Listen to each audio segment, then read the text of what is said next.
योजनाओं का लोकार्पण किया। और ये तस्वीरें आप देख रहे हैं, इस वक्त लाइव तस्वीरें हैं उदयपुर से। देखिए, उदयपुर में कांग्रेस ने बाड़ाबंदी की है, तमाम विधायकों को वहां होटल में रखा जा रहा है। कांग्रेस को फूट का डर सता रहा है। कांग्रेस को यह लग रहा है कि बीजेपी इनके विधायकों में सेंधमारी कर सकती है और ऐसे में ये बाड़ाबंदी उदयपुर में की गई है। इस बाड़ाबंदी में शामिल होने के लिए पूर्व डिप्टी सीएम सचिन पायलट उदयपुर पहुंच चुके हैं। कल से लेकर अब तक 66 विधायक, जिनमें 8 मंत्री भी हैं, वो वहां पहुंचे थे। लेकिन अब सचिन पायलट भी वहां पहुंच चुके हैं। कुछ ही देर में बाड़ाबंदी में शामिल हो जाएंगे। भारतीय जनता पार्टी दावा कर रही है कि इस बार कुछ नया करेंगे वो चुनाव में, और परिणाम भी उनके पक्ष में ज्यादा आएगा। भारतीय जनता पार्टी दावा कर रही है जी। मैं मैं उनसे सिर्फ पूछना चाहता हूं, जो सुभाष चंद्र जी के 30 वोट हैं, 31वें वोट का नाम बता दें, 32वें वोट का नाम बता दें, 33वें वोट का नाम बता दें, 41 तक उन्हें बताना है। छोड़ मैं उन पे देता हूं। रही दूसरी बात कि कुछ नया करने जा रहे हैं, तो नया यही करने जा रहे हैं कि मुझे लगता है इनके चक्कर में कोई ओरिजिनल हार जाए और डुप्लीकेट जीत जाए। ये हो सकता है उनका प्रयोग, ये भाजपा कर सकती है। पर मैं सिर्फ इतना कहना चाहता हूं कि हम तीनों प्रत्याशी बराबर हैं और पहले राउंड में तीनों प्रत्याशी कांग्रेस के 42 या 43 वोट पाके जीते। लेकिन सर, अभी बहुत सारे राग अलाप रहे राजस्थान का चंद्रा जी। वो तो हरियाणा में भी अलाप रहे थे। जब हरियाणा गए थे तो हरियाणवी हो गए थे, यहाँ है तो राजस्थानी हो गए हैं। राग अलापने से नहीं होना है। मेरी चुनौती आप सबके माध्यम से कि वो अपने 31वें वोटर का नाम बता दें, 32वें का बता दें, 33वें का बता दें और एक गलतफहमी दूर कर ले। थोड़े दिन 7-8 दिन झूठ ना बोले सर। लेकिन 1 मिनट, 7-8 दिन ना बोले। कि हमारे यहाँ कोई 1, 2, 3 नहीं है, हमारे यहाँ तीनों प्रत्याशी बराबर है। सर, मैं ये कह रहा हूँ कि अभी बहुत सारे विधायक नहीं आए। बलजीत यादव नहीं आए, निर्दलीय हैं। संदीप यादव नहीं आए, जो कांग्रेस में शामिल हुए बसपा से। नाराजगी उन्होंने जाहिर कर दी, कल देर रात शाम को भी जाहिर कर दी कि हम लोग नाराज हैं। बयानों से उन्होंने जाहिर कर दी। तो कब आएंगे वो लोग? आप खुद आ चुके हैं। आपसे मैं एक चीज कहना चाहता हूँ, हम और सचिन जी, बुधानिया जी भी तो अभी आ रहे हैं। तो ये क्या लास्ट डेडलाइन है कि इसके बाद आप किसी को उदयपुर में घुसने नहीं देंगे? तो फिर आप कर सकते, आपके लिए संभव है ये, मैं मार्जिन देता हूं आपको। लेकिन एक बात बहुत विनम्रता से कहना चाहता हूं, कांग्रेस यूनाइटेड है, कांग्रेस एक है। कांग्रेस के तीनों प्रत्याशी पहले राउंड में जीतेंगे। अब आप देख लीजिए। अब एक का नाराजगी किससे जाहिर की, जरा कुछ नाम बता दें आप मुझे। गिरिराज मरिंगा ने जाहिर किया। उन्होंने बयान दिया कल शाम को भिवाड़ी में। उन्होंने कहा कि कांग्रेस की टिकट इस बार जो लेगा वो हारेगा। उन्होंने मुझसे ये कहा, राज्यसभा में तीनों प्रत्याशी भरपूर समर्थन के साथ जाएंगे। अब बोलिए। लेकिन संदीप यादव ने भी कह दिया ना कि हमें दिया क्या, इनाम में मिला क्या है हमें। वो आप उनसे पूछते रहिएगा। उन्होंने मुझसे ये कहा कि वोट डालेंगे। अभी जो प्रमोद जी ने कहा, ये राज्यसभा का चुनाव ये भावनाओं का चुनाव नहीं है। ये चुनाव शुद्ध रूप से विधानसभा में जो आंकड़े हैं उसके आधार पर चुनाव होता है। और संविधान में ये लिखित है कि संख्या बल के आधार पर राज्य से राज्यसभा का उम्मीदवार जीतकर जाएगा। कांग्रेस पार्टी ने, सोनिया गांधी जी ने, राहुल जी ने 3 उम्मीदवार रखे कांग्रेस पार्टी के। भारतीय जनता पार्टी अब बैटिंग करना चाहती है लेकिन पिच पे आना नहीं चाहती है। उन्होंने एक उम्मीदवार उतारा है घनश्याम जी को, जो घर वापसी कर आए हैं। लेकिन दूसरा उम्मीदवार जो है, उनके जो सारे समर्थक विधायक हैं वो सब भाजपा के हैं। कोई एक निर्दलीय विधायक उनके नामांकन में नाम शामिल नहीं है। तो सिर्फ भ्रम पैदा करने के लिए, हफ्ते भर असमंजस पैदा हो प्रदेश के अंदर, मात्र इसलिए यहाँ पर ये खेल खेला जा रहा है। मैं स्पष्ट कर दूं कि कांग्रेस उम्मीदवारों के पास जितना बहुमत रिक्वायर्ड है उससे ज्यादा हमारे पास समर्थन है। और 10 तारीख। चलिए बढ़ते आगे। शिवसेना की राज्यसभा सांसद प्रियंका चतुर्वेदी ने कश्मीर में टारगेट किलिंग को लेकर देश के गृह मंत्री अमित शाह को पत्र लिखा। प्रियंका चतुर्वेदी ने बैंक मैनेजर विजय और शिक्षक रजनीपाला समेत पिछले दिनों मारे गए लोगों के प्रति दुख जताया। उन्होंने गृह मंत्री से हिंदुओं और कश्मीरियों को शीघ्र ही उचित सुरक्षा मुहैया कराने की मांग की। उन्होंने सभी हत्यारों की उच्च स्तरीय जांच के साथ साथ पीड़ित परिवारों को उचित मुआवजा और परिवार के एक सदस्य को सरकारी नौकरी देने की मांग की है।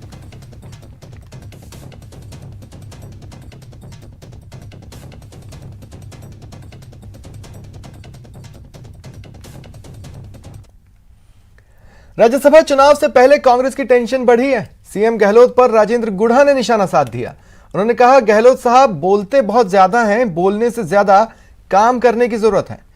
उन्होंने आगे कहा कि अजय माकन ने कमिटमेंट पूरा नहीं किया। उदयपुर घूमने के लिए अच्छी जगह है, पर बंद होने के लिए नहीं। सम्मान जो मिलना चाहिए था वो नहीं मिला, और इसका कारण जो भी है वो परिवार के अंदर की बातें अंदर बैठ के हो जाती है। पता नहीं क्या मजबूरी रही होगी इसमें, क्या मजबूरी रही होगी, क्या स्थितियां रही होगी, लेकिन ये बात सही है। गहलोत साहब बोलते तो हैं कि ये किया, ये मीडिया में बोलते हैं, कभी बैठ के चिंता करते तो ज्यादा ठीक होता। अच्छा शहर है उदयपुर, शहर अच्छा है, और राजस्थान के अंदर घूमने के लिए अच्छी जगह है, बंद होने के लिए अच्छी जगह नहीं है। वो कोई बात नहीं है, राजनीति में कोई जूनियर सीनियर नहीं होते, और कुल मिला के राजनीति के अंदर कमिटमेंट जो हो वो पूरा होना चाहिए। और अजय माकन जी हमारे प्रभारी मंत्री जी ने मेरे से कमिटमेंट किया था, पूरा नहीं किया उन्होंने। राज्यसभा चुनाव को लेकर कांग्रेस पार्टी ने विधायकों की सेंधमारी रोकने के लिए उदयपुर के ताज अरावली रिसोर्ट में बाड़ाबंदी की है। अब तक 8 मंत्रियों समेत 66 विधायक ताज अरावली रिसोर्ट पहुंच चुके हैं, और अब सचिन पायलट भी वहां पहुंच ही चुके हैं। इधर बाड़ाबंदी में गुरुवार देर रात करीब 2 बजे एक बस से कांग्रेस के विधायक उदयपुर पहुंचे। शुक्रवार सुबह मंत्री डॉक्टर बी डी कल्ला और प्रसादी लाल मीणा पहुंचे। बाड़ाबंदी को लेकर रिसोर्ट को पूरी तरह से छावनी में बदल दिया गया है।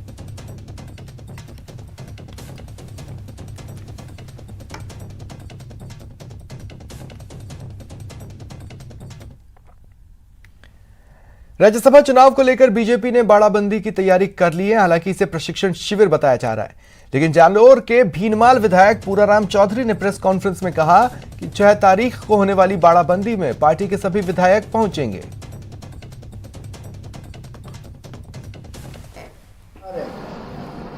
तो बैठे बाड़ाबंदी होगी, वहाँ बाड़ाबंदी होगी। सरकार आपकी है तो बाड़ाबंदी होने की जरूरत क्या है? जब आपके विधायकों के ऊपर ही आपका भरोसा उठ गया है तो फिर बाड़ाबंदी किस बात की करें? तो मतलब लोगों को भरोसा उठ जाएगा। हम तो बैठे हैं नान से, ये मेरे पास फोन आया था अभी, घनश्याम जी से मेरी बात हुई, वैसा मैं 6 तारीख को आऊँगा। बोला 5 शहर होगा, मुझे कोई बाड़ाबंदी की जरूरत नहीं है। आपकी पैदल में रख देना, मैं आपको बोल दे दूँगा, सेकेंड रोज कहा देना है, मैं अपने आप दे दूँगा। हर कायदा है कि बाड़ाबंदी में तो आने ही पड़ेंगे, तो रूल्स है। तो हम एक जगह 2-4 दिन है वो सारे विधायक मिल करके रहेंगे। आज कांग्रेस की स्थिति ये क्यों बढ़ी, उसकी वजह क्या हुई? वैसे लोग वहाँ सब तरस रहे थे बिजली के लिए, और जो पूरी सरकार है वो 129 दिन 5 स्टार होटलों में खुली। कोटा के रामगंज मंडी से बीजेपी विधायक मदन दिलावर ने राज्य सरकार पर पुलिस के दुरुपयोग के गंभीर आरोप लगाए। कहा, सरकार ने पुलिस को तमाम विधायकों की जासूसी के लिए लगा दिया है। उन्होंने सवाल किया, अपराध बढ़ रहे हैं, ऐसे में पुलिस कर्मियों को विधायक की जासूसी में लगाना क्या लोकतंत्र की हत्या नहीं है?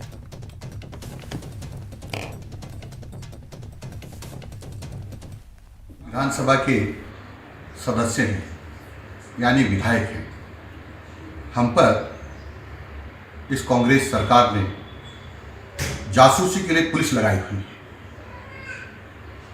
कि जयपुर में हम न्यू सांगानेर रोड पर अरावली एनक्लेव है, जिसमें एमएलए के 104 परिवार रहते हैं। इन परिवारों को कल शाम से पुलिस तंग कर रही है। बाहर जाते हैं तो नाम पूछते हैं, अंदर जाते हैं तो आईडी बताओ, और ऐसे करके तंग कर रही है। यानी हमारा जीना हराम हो गया है। हमको हमारे परिजन दूध भी लेने जल्दी जा पाए, बच्चे दूध के लिए भी तरस रहे हैं। मैं समझता हूं कि सरकार का अन्याय है। आखिर में हमारी जासूसी किस बात के लिए? हम पुलिस वालों से कहना चाहता हूँ, किस ऑर्डर से आए हो, क्यों आए हो, हमारा नाम पता क्यों पूछ रहे हो, क्या परेशानी है आपको? आप ऑर्डर तो बताते ही नहीं हो, पुलिस वाले को ऑर्डर तो बताते नहीं, कहते सरकार ने भेजा है, सरकार ने लगाया है। तो सरकार हमारी जासूसी के लिए, एमएलए की जासूसी के लिए क्यों लगा रही है? और जासूसी करना है तो हमसे स्वीकृति लो, हमसे पूछो, या हमारा सरकार का ऑर्डर बताओ। पर सारे एमएलए को, चाहे वो कांग्रेस के हैं, चाहे भारतीय जनता पार्टी के हैं, चाहे निर्दलीय हैं, चाहे बसपा के हैं, सबको ये यहाँ की पुलिस तंग कर रही है, क्योंकि वह कहती है कि मुख्यमंत्री जी का ऑर्डर है, और हम सब यहाँ मुख्यमंत्री जी के ऑर्डर से जासूसी कर रहे हैं और हमें बताते हैं कि कहाँ कौन कहाँ जा रहा है, कहाँ आ रहा है। चलिए बढ़ेंगे आगे। बीजेपी सांसद जसकौर मीणा ने गहलोत सरकार पर निशाना साधा। उन्होंने कहा, राज्यसभा चुनाव को देखते हुए सरकार ने ट्रांसफर की दुकान खोली और सीएम विधायकों से कह रहे तबादलों में खूब कमाओ और वोट दो। जसकौर मीणा ने कहा, कांग्रेस ने राजस्थान को बंजर जमीन समझ रखा है। लोकतंत्र के अनुरूप ही होने चाहिए, लेकिन राजस्थान को बंजर भूमि समझकर बाहर के लोगों को आयातित कर यहाँ के योग्य कार्यकर्ताओं को, अच्छे नेताओं को, उनको दरकिनार करते हुए यदि कांग्रेस इस तरह का नाटक करती है तो जनता उसका जवाब देगी। कांग्रेस की आदत है बाड़ाबंदी करने की। इस 3.5 साल के शासन में अनेक बार बाड़ाबंदी कर चुके हैं। आपने देखा होगा कि 5 स्टार होटलों में बाड़ाबंदी करके ऐश आराम करवाना, एमएलएज को अभी ट्रांसफ़र की दुकान खोल दी, खूब कमाओ और वोट दो, यही भाव है इनका। कांग्रेस हमेशा झूठ पर राज कर रही है, भारत सरकार की योजनाओं को अपने नाम से प्रचारित करके लाभ लेना चाहती है, लेकिन जनता बहुत समझदार है और सेवा और सुशासन की कल्पना हमारे देश के यशस्वी प्रधानमंत्री की है और वो जन जन तक पहुंच चुकी है और हम पहुंचाने के लिए कटिबद्ध हैं। मोदी सरकार के 8 वर्ष का कार्यकाल पूरा हो चुका है। ऐसे में पार्टी के सांसद अपने इलाके में केंद्र सरकार की उपलब्धियां लोगों तक पहुंचा रहे हैं। दौसा सांसद जसकौर मीणा ने प्रेस कॉन्फ्रेंस कर केंद्र की उपलब्धियां गिनाई। मोदी के 8 साल के काम को लेकर सहयोगी आशीष ने सांसद जसकौर मीणा से बातचीत की। मोदी सरकार के 8 वर्ष पूर्ण हो चुके हैं और जो लोकसभा सांसद हैं वो अपने क्षेत्रों में जाकर प्रेस कॉन्फ्रेंस कर रहे हैं ताकि केंद्र सरकार द्वारा जो किए गए कार्य हैं और उपलब्धियां हैं वो जनता तक पहुंचाई जा सके। हमारे साथ दौसा सांसद जसकौर मीणा जी हैं। मैडम, आज प्रेस कॉन्फ्रेंस रखी गई है, क्या सरकार की उपलब्धियां हैं 8 साल में जो जनता तक पहुंचाई जा रही हैं और आगामी जो समय बचा उसमें क्या प्लान है? 8 साल बेमिसाल, भारत के आज़ाद भारत के अंदर आज़ादी के बाद ये 8 बरस एक ऐसे नेतृत्व ने जो यशस्वी प्रधानमंत्री गांव गरीब की, हर इंसान की, देश की सुरक्षा की और अन्य कई कार्यों में आज देश का सम्मान बढ़ाया, देश में और विदेश में दोनों तरफ सम्मान बढ़ाया। और मैं कार्यों की बात गिनाऊं तो आप 8 वर्ष के अनेक कार्य हैं, लेकिन प्रमुख कार्यों को देखें तो देश को अखंड भारत का निर्माण करने में धारा 370 हटाई और इसके साथ ही सम्मानजनक महिलाओं को सम्मान देने के लिए 3 तलाक का कानून पास किया। और सबसे बड़ी बात है कि हमारे विदेशों में रहे हुए जो अल्पसंख्यक थे उन सभी को शरणार्थी की जीवन जीना पड़ रहा था, उनके लिए सीएए का कानून बनाकर नागरिक कानून संहिता का जो दर्जा दिया और उनको भारत का एक सम्मानजनक पद दिया नागरिक बनने का, ये बहुत बड़ा काम है। और आज भी मैं देखूं कि विकास के क्षेत्र में देखें तो हम सागरमाला कार्यक्रम देखो या कनेक्टिविटी में, चाहे रेल कनेक्टिविटी हो चाहे सड़क कनेक्टिविटी हो, भारत सरकार ने जो कीर्ति स्थापित की, दौसा की जनता तो इसको आंखों से देख रही है। और मैं सोचती हूँ कि आप सभी मीडिया बंधुजन भी इस बात को देखें कि आज 31 तारीख को 11वीं किस्त 30 सेकंड के अंदर हमारे पूरे देश के अंदर 21,000 करोड़ की किस्त जिस तरह से गई, क्या कभी इस तरह से सीधा पैसा पहुंचा?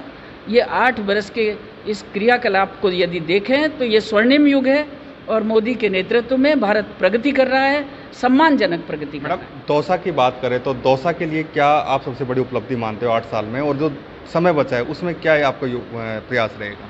दौसा के लिए मैं आपको क्या बताऊं, आपको मैं कहना चाहती हूं कि व्यवसायिक क्षेत्र में भले ही हमारा सिकंदरा का पत्थर का तरस काम हो, उसको यदि मार्केट मिलना है, उसको यदि अन्य जगहों पर पहुंचाना है तो उसके लिए भी काम हुआ है।